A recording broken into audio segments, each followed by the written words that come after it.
ครับท่านหัวหน้าคุยกับขัดของพื้นที่ดอกพญาเขายาคุยหัวหน้าคุยขอยางยาวยาให้เต็มคุย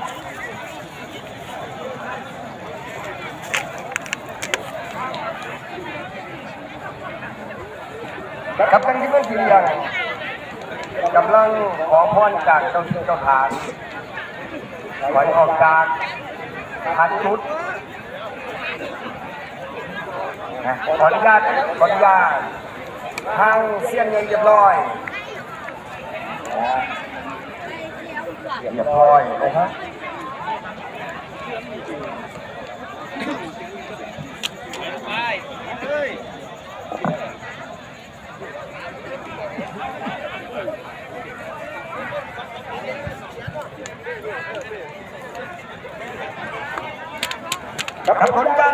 ขออนุญาตพ่อจะไปหลายนะครับของที่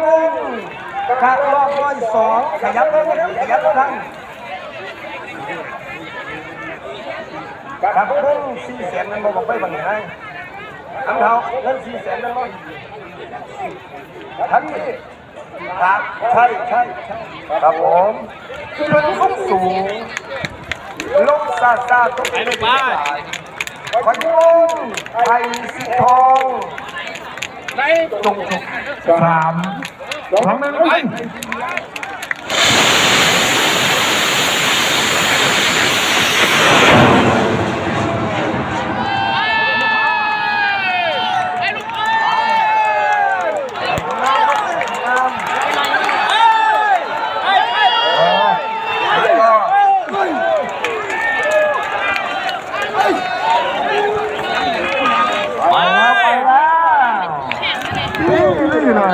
ไอ้พี่ครูมันหลดลูกเลยทางไปลูกล่างมา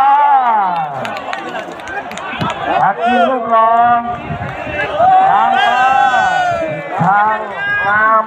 การเดินทางเยี่ยมเราลังสีอึดใจเดียวลำพิษหัวไฟยังสมควรเจอเวลาแล้วโยกไปแล้วยังมีละกาไปลูกหยุดจึ๊กเบาเลยครับหัวไฟจะกดแยมนะครับหลักในเผาในใช่หัวไฟจะยกกระเดินใช่หัวไฟกระเดินนิ่มๆทักที่ปวล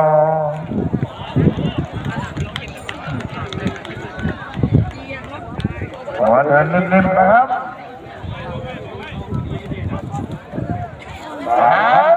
ดี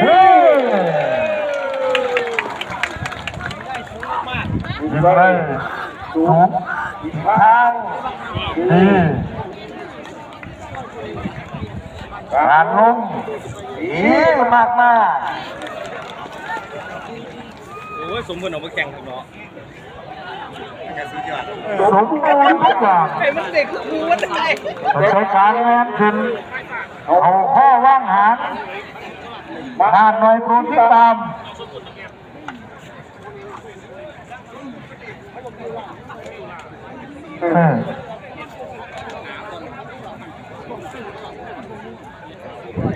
ยาวจะเย็น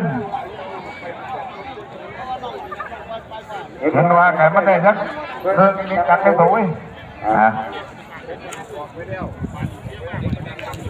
ครับผมไม่ให้ขอนเดินโลนี่รันเพื่อนเพื่อนเขาว่าอะไรนี่หลานแ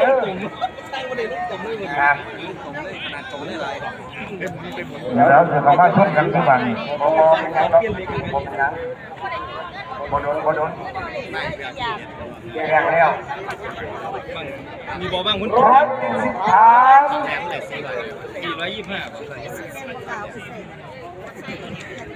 หัวมันเดินมัดอยู่นี่มาย่างสิ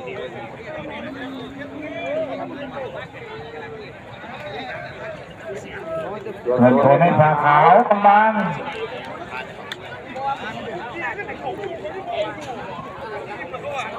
แต่ว่า